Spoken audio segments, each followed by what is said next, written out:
Assalamualaikum warahmatullahi wabarakatuh. Halo, perkenalkan nama saya Mei Putri Aulia dari Politeknik Elektronika Negeri Surabaya.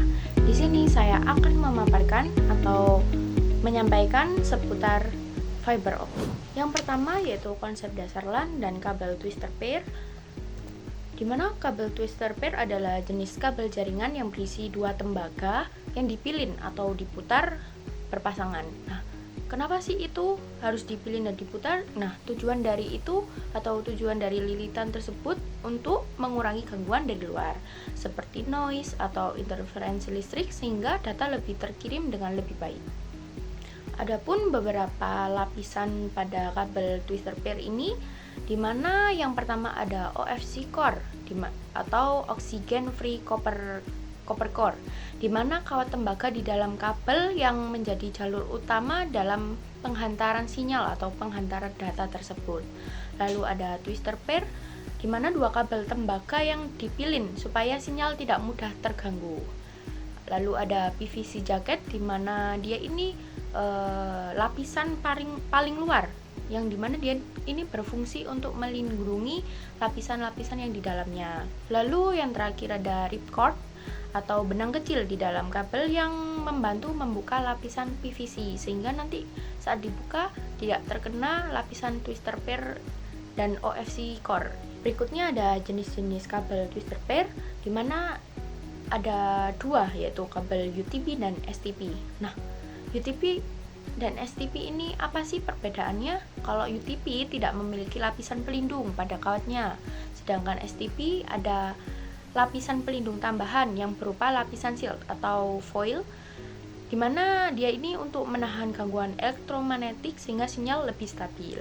Karakteristik UTP ini sendiri, yang pertama yaitu tidak memiliki shield tambahan, lalu harganya juga lebih murah karena tidak ada tambahan shield itu tadi.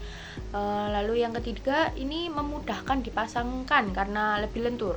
Lalu umumnya dia juga dipakai untuk jaringan LAN yang di rumah, sekolah, kantor. Sedangkan karakteristik dari STP itu sendiri yaitu ada tambahan shield di mana pelindung anti gangguannya. Lalu dia juga lebih mahal dan lebih kaku dibandingkan UTP itu sendiri. Lalu lebih cocok pada lingkungan yang banyak interferensi listriknya. Nah, menurut saya kenapa sih kabel STP ini lebih disarankan atau digunakan di luar, di kondisi luar, karena dia ini ada tambahan shieldnya sehingga dia ini lebih menahan gangguan, menahan cuaca yang buruk saat hujan, saat panas. Jadi sehingga dia ini cocok kalau digunakan di luar. Selanjutnya yaitu ada fungsi layer 2 pada switch. Nah, fungsi layer 2 pada switch ini memiliki fungsi untuk meneruskan frame data antar perangkat dalam satu jaringan lokal atau LAN yang sama berdasarkan alamat media access control atau MAC, yang secara singkatnya mengirimkan data hanya ke perangkat tujuan yang tepat, bukan menyiarkannya ke semua port seperti hub, sehingga mengurangi kemacetan jaringan dan meningkatkan efisiensi. Nah, yang pertama yaitu ada physical, di mana dia ini bentuk sinyalnya fisik melalui kabel, di mana yaitu lapisan fisik yang membawa sinyal atau data secara nyata. Tidak mengerti alamat MAC atau IP, hanya mengirimkan cahaya atau listrik atau gelombang. Contoh dari physical ini yang terdapat di layer 1 yaitu physicalnya, yaitu ada kabel fiber optik, kabel UTP, ada konektor DSC, LC, lalu ada ODC, FDT, dan FHT. Nah, mereka ini kenapa di layer 1? Ya karena mereka ini fungsinya hanya menyalurkan atau mendistribusikan. Lalu yang kedua ada data link, di mana dia berdasarkan MAC address, lapisan yang mengenali perangkat melalui alamat MAC-nya. Nah, dia ini bertugas untuk mengatur pengiriman data dalam satu jaringan lokal atau LAN. Contoh dari perangkat pada layer 2 atau data link ini ada switch layer 2, ada OLT dan ONT, di mana mereka ini yang bertugas untuk mengenali perangkat melalui alamat MAC-nya.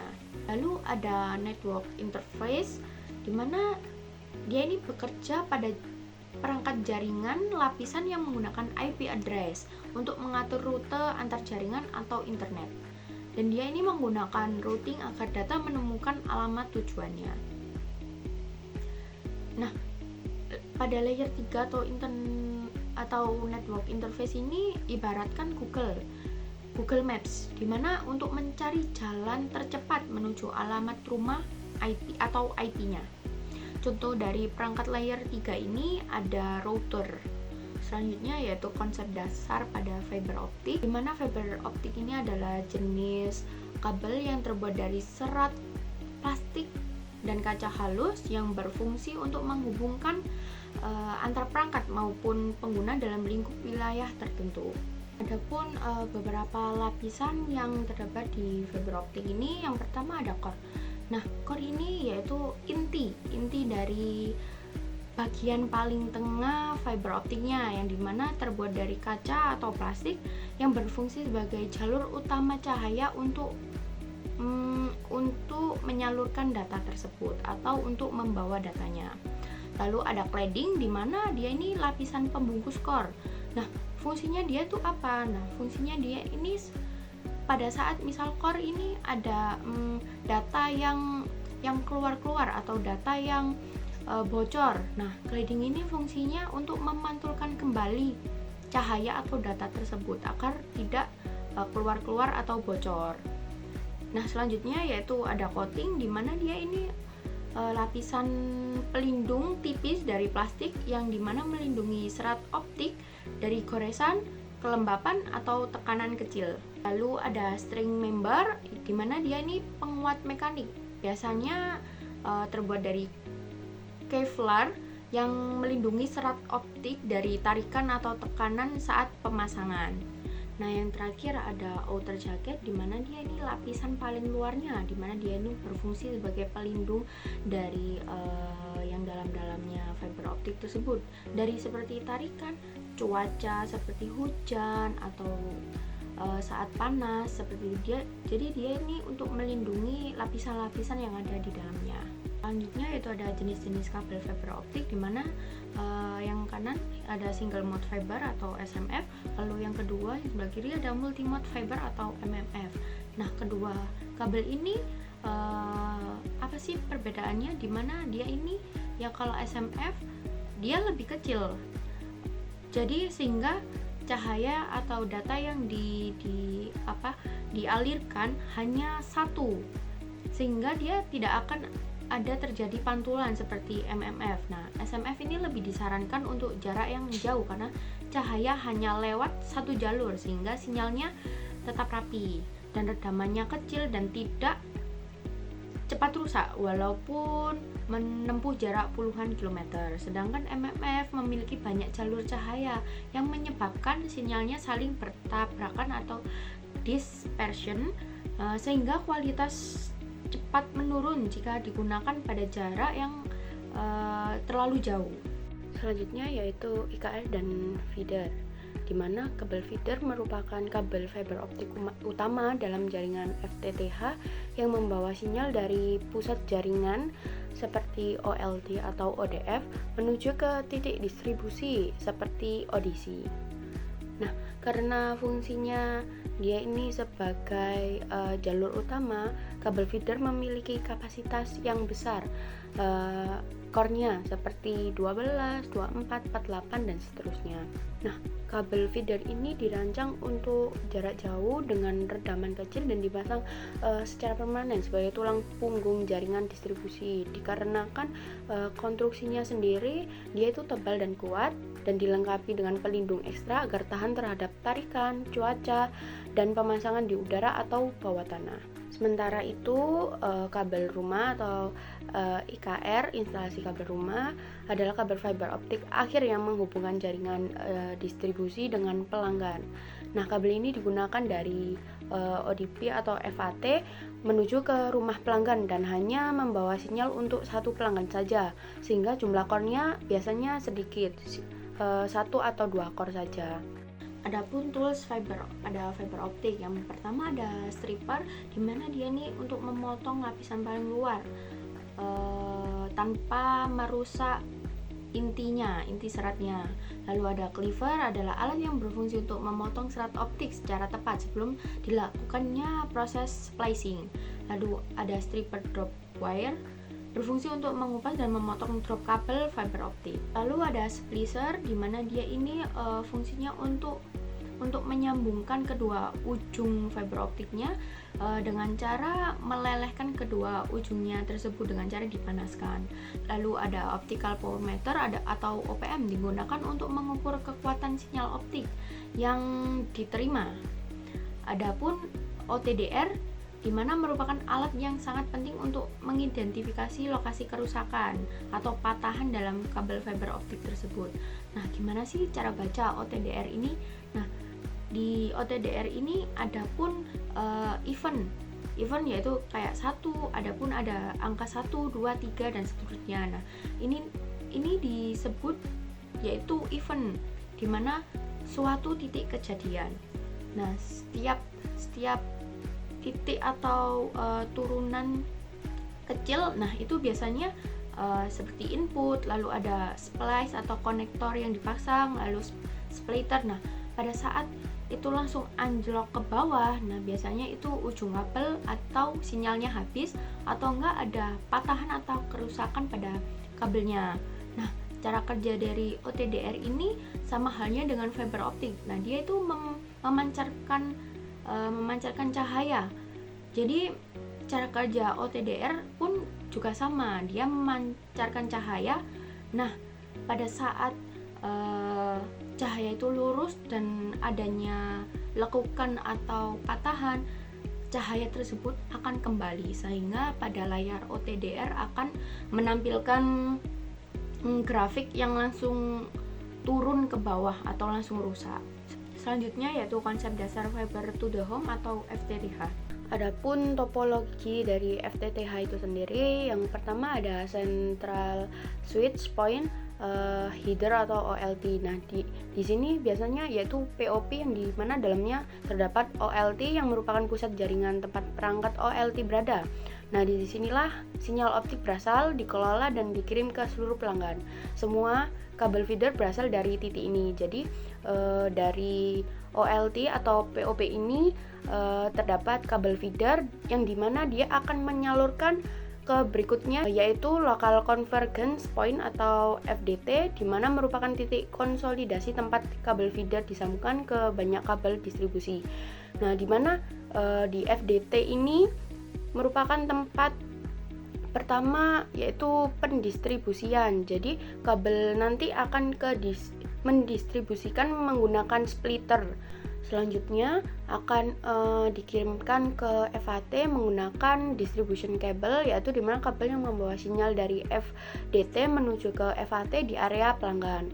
Umumnya memiliki jumlah core yang sedang dan menyebar mengikuti rute pemukiman atau gedung. Selanjutnya setelah itu tadi sampai ke FAT, maka dari FAT menuju rumah pelanggan menggunakan kabel drop core atau drop cable, di mana kabel terakhir yang menghubungkan dari FAT langsung ke rumah atau gedung pelanggan. Biasanya hanya memiliki 1 atau 2 core dan jaraknya pun juga pendek.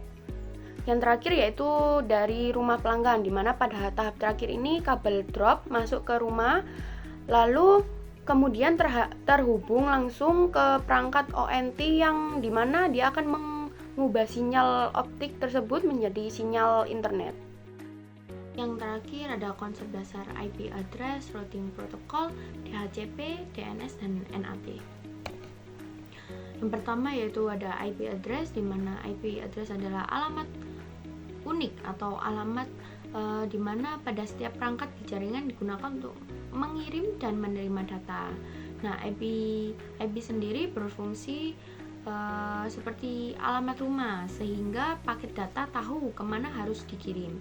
Ada 2 jenis IP, yang dimana yang pertama ada IPv4, contohnya ada 192.168.1 dan seterusnya. Dan yang terbaru ada IPv6, contohnya 20.1.2.dp8.21, yang digunakan untuk menggantikan IPv4 karena keterbatasan jumlah halaman.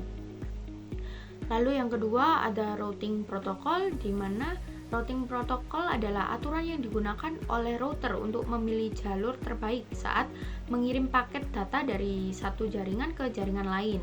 Protokol ini menganalisis kondisi jaringan seperti jarak, kecepatan, dan jumlah hop loncatan antar router. Contohnya RIP, OSPF, dan BGP. Tanpa routing protokol, router tidak bisa menentukan rute secara otomatis. Nah, jadi routing ini fungsinya ya dia ini untuk menentukan rutenya secara otomatis. Jadi tidak repot-repot manual gitu. Yang ketiga ada DHCP atau Dynamic Host Configuration Protocol, adalah layanan jaringan yang memberikan IP address secara otomatis kepada perangkat yang baru terhubung. Nah, DHCP tidak hanya membagikan IP, tetapi juga informasi lain seperti gateway, subnet mask, dan DNS server. Nah, ini mencegah bentrokan alamat IP dan memudahkan pengaturan jaringan dalam jumlah banyak. Sehingga kita ini tidak perlu repot-repot IP address-nya gimana-gimana, karena kan DHCP ini hadir agar memberikan IP address-nya secara otomatis. Jadi memudahkan agar kita ini sebagai pengguna pengaturan jaringan dalam jumlah banyaknya juga nantinya tidak akan bentrok. Selanjutnya yang keempat ada DNS atau Domain Name System yang berfungsi menerjemahkan nama domain. Contoh youtube.com menjadi IP address server tujuan komputer. Nah, komputer berkomunikasi menggunakan angka IP, sedangkan manusia lebih mudah mengingat nama. Dengan DNS kita dapat mengakses website cukup dengan mengetik namanya tanpa menghafal IP panjang di belakangnya. Nah, secara mudahnya DNS ini seperti dia ini kita menyimpan nomor seseorang dengan nama. Nah, kita kalau mencari nama tidak mengetikkan nomor kan, karena kita ini lebih mudah mengingat namanya seseorang itu siapa, tidak mengingat nomornya berapa. Jadi kita hanya mengetik nama orang tersebut untuk menelpon dan dia akan langsung menunjukkan angkanya berapa. Nah, DNS sama halnya dengan seperti itu. Jadi dia ini menerjemahkan youtube.com ini nanti menjadi IP address server tujuannya. Yang kelima yaitu ada NAT atau Network Address Translation, di mana adalah proses pada router yang mengubah IP lokal atau privat menjadi IP publik saat mengakses internet. Nah, tujuannya adalah untuk menghemat penggunaan IP publik dan menyembunyikan IP perangkat di jaringan lokal untuk keamanan. Berkat NAT, banyak perangkat seperti HP, laptop, TV bisa memakai satu koneksi internet dengan satu IP publik dari ISP. Jadi dalam satu rumah kan ada beberapa perangkat seperti HP, laptop, TV. Nah, ini kan memiliki IP yang bermacam-macam, yang berbeda-beda. Nah, fungsinya NAT ini agar nanti IP publiknya hanya satu saja, sehingga tidak banyak-banyak IP yang keluar. Jadi bisa memakai satu koneksi internet dengan satu IP publik dari ISP. Cukup sekian penjelasan dari saya. Apabila ada salah kata dan kurang dapat dipahami, saya mohon maaf. Wassalamualaikum warahmatullahi wabarakatuh.